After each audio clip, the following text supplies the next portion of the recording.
Well, it's Dick here with today's Life App, and we're talking about relationships, how to prosper in relationships. You know, one of the things that I discovered a statistic a little while ago was that the primary reason, it resulted in 80% of the reason for people leaving their jobs turned out to be relationships. They couldn't get along with people at the workplace. Isn't that funny? It's not about the job, the pay, the other things. 80% of the turnover had to do with relationship conflict.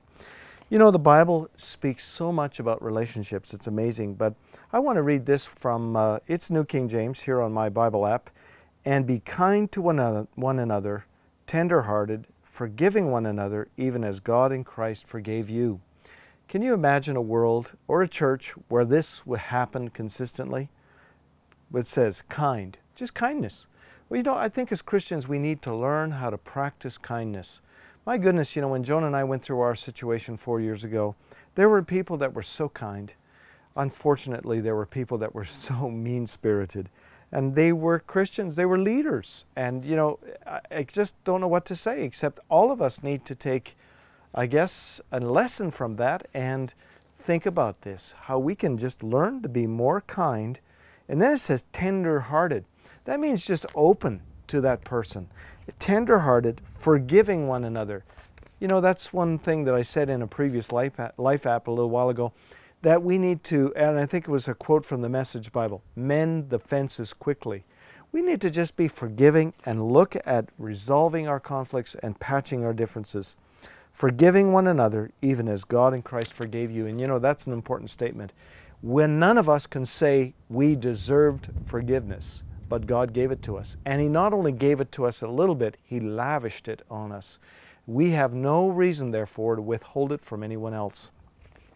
Let me just talk about what it means to really be tender-hearted, forgiving, and committed to one another. It means that we affirm one another. It means that we are available for one another.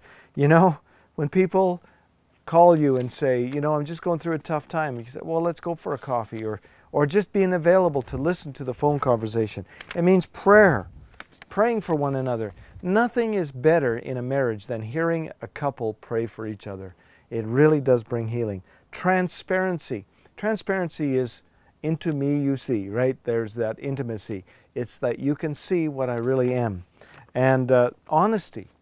You know, I found this kind of surprising over the past 4 years, is that there are people that really, I didn't realize this, but in our journey prior to my revelation of my failure, there were people that, all kinds of people that just perpetrated to be our friends.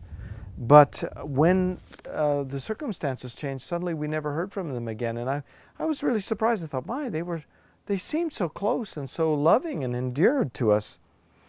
You know, I guess again, it's just a reflection of human nature, which is what these Life Apps are about. We have to rise above the human nature that we have and begin to tap into the nature of God. There's the covenant of sensitivity. We are committed to being sensitive to one another's needs, confidential with one another. You know, people that disclose confidentialities to you, are you faithful with that? And even accountable with one another. You know, telling people, listen, if you see me going off, would you speak into my life? What an amazing thing that is. You know that I have breakfast probably once or twice a month with the gentleman who you might recall having been on our programs years ago.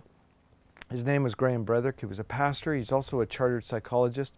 And we went through meeting with him 3 or 4 times a week, probably for about a year. And after that process, we said, you know, anybody would benefit from this kind of thing. Anyway, I just keep in touch with him and he with me, and we just talk about how things are going. It's just being accountable, and we have a friendship as well. Of course, we have him here on dickandjoan.com as well, because he is one of our favorites, Graham Bretherk, and you probably have heard of him many times because we speak of him. Well, today's Life App, let's learn how to walk relationally with each other as Ephesians 4:32 advocates. Let's be kind. Let's be tender-hearted. Let's be forgiving. Let's be committed to one another.